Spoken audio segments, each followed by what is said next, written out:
Welcome to SS news. నేను మీ శిరీష. ఇవాళ ముఖ్యాంశాలు. Headline sponsored by GNR golden diamonds, YSR junction, Narasannapeta.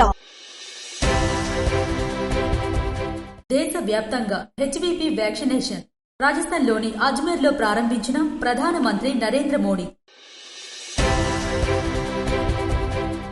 బ్లూజెట్ health care ఔషధ పరిశ్రమకు శంకుస్థాపన చేసిన మంత్రి నారా లోకేష్.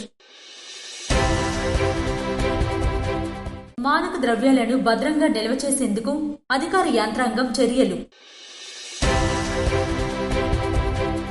అర్హులైన ప్రతి ఒక్కరికి పింఛన్ అందేలా చర్యలు.